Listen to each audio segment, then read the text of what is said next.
On est de plus en plus entouré par des infrastructures dites intelligentes. Mais qui sont vraiment les architectes derrière ces systèmes? On va partir à la découverte de l'un de ces experts pour mieux comprendre comment se construit, pièce par pièce, notre monde connecté. Et oui, c'est la grande question. Du chauffage à la maison jusqu'aux lampadaires dans la rue, tout, absolument tout devient connecté. Et derrière chaque objet, il y a une logique, une architecture. On va donc explorer le travail de l'un de ces architectes qui, bien souvent dans l'ombre, dessine les contours de notre futur. Et notre guide dans cet univers, c'est Franck Ladrière. Avec plus de 15 ans d'expérience au compteur, c'est un vrai spécialiste de ce qu'on appelle l'Internet des objets, ou l'IDO. Sa mission, si on peut dire, c'est de concevoir les solutions qui rendent nos bâtiments et nos villes plus intelligents. Alors, on va commencer par quelque chose d'assez familier, la maison intelligente. C'est là que le parcours de Franck débute, en s'attaquant à un problème que beaucoup de gens connaissent bien. Voilà le casse-tête de départ de la domotique.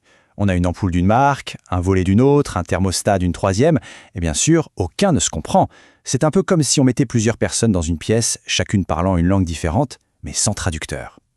Le défi, c'était donc de créer ce fameux traducteur universel.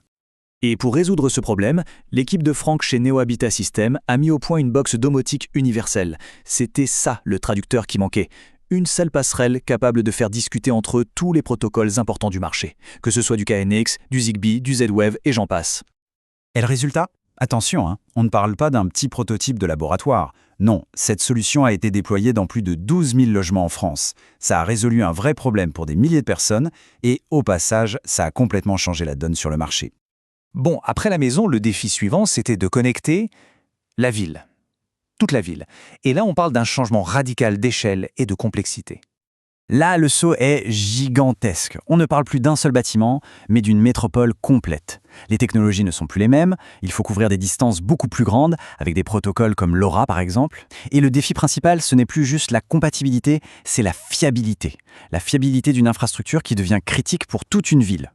En tant que consultant pour Urban Apps, son travail a rendu le concept de ville intelligente très concret.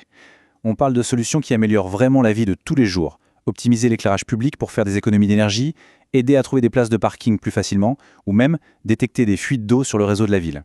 Mais que l'on travaille à l'échelle d'une maison ou d'une ville, il y a des défis techniques fondamentaux qui, eux, ne changent pas. On va plonger un peu au cœur des problèmes que tout architecte IDO doit savoir résoudre. Imaginez un peu, des milliers de capteurs déployés aux quatre coins d'une ville.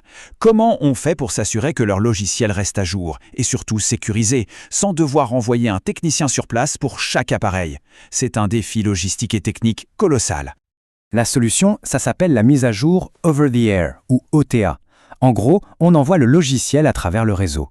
Mais le risque est énorme, parce que si la mise à jour échoue, l'appareil peut être briqué. C'est-à-dire, il se transforme en brique, un presse-papier inutile. Le point crucial, c'est donc de concevoir des systèmes de mise à jour qui sont parfaitement robustes. Et puis, il y a l'autre gros morceau, la sécurité. Forcément, chaque capteur, c'est une porte d'entrée potentielle sur le réseau. Alors comment on s'assure que les données collectées ne sont ni volées, ni modifiées, et que le réseau lui-même est protégé contre les attaques? La réponse, c'est ce qu'on appelle une architecture sécurisée à plusieurs niveaux. Ça passe par le chiffrement des communications, bien sûr, mais aussi par l'authentification de chaque appareil, et surtout par une surveillance constante pour détecter la moindre activité suspecte. C'est un vrai travail de fortification numérique en permanence.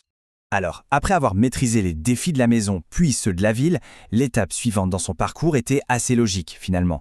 Partager toute cette expertise en créant sa propre structure. Quand on regarde son parcours, l'évolution est limpide. D'abord, il a maîtrisé l'échelle de la maison chez Neo Habitat. Ensuite, celle de la ville avec Urban Apps. Et aujourd'hui, avec DomTech Lab, il synthétise toute cette expérience pour guider l'industrie. C'est une progression vraiment logique vers le partage de savoir-faire. Aujourd'hui, sa mission avec DomTech Lab, elle repose sur 3 piliers. D'abord, conseiller les entreprises sur leurs projets les plus complexes. Ensuite, construire des prototypes pour transformer rapidement une idée en quelque chose de concret. Et enfin, former la nouvelle génération, ceux qui bâtiront le monde connecté de demain. Mais bon, un architecte technique, ce n'est pas juste une liste de compétences sur un CV1. Pour comprendre la vision, il faut aussi regarder au-delà de l'expert et découvrir un peu la personne. Et c'est peut-être là que c'est le plus surprenant. Voir ce qu'il fait pour se déconnecter. Loin des lignes de code et des réseaux, on trouve l'adrénaline des sports mécaniques, comme le quad ou le karting, mais aussi le calme du jardinage et du bricolage. C'est cet équilibre assez fascinant entre la très haute technologie et le retour à la terre. D'ailleurs, cette phrase le résume parfaitement. Pour lui, ce n'est pas une opposition, mais une complémentarité. L'énergie dont il a besoin pour la tension technique de son métier, eh bien, elle puise sa source dans le calme naturel qu'il trouve en se déconnectant. Et tout ça, ça nous laisse avec une question assez essentielle finalement. À mesure que notre monde devient de plus en plus connecté, l'équilibre humain de ceux qui le construisent est peut-être la clé la plus importante.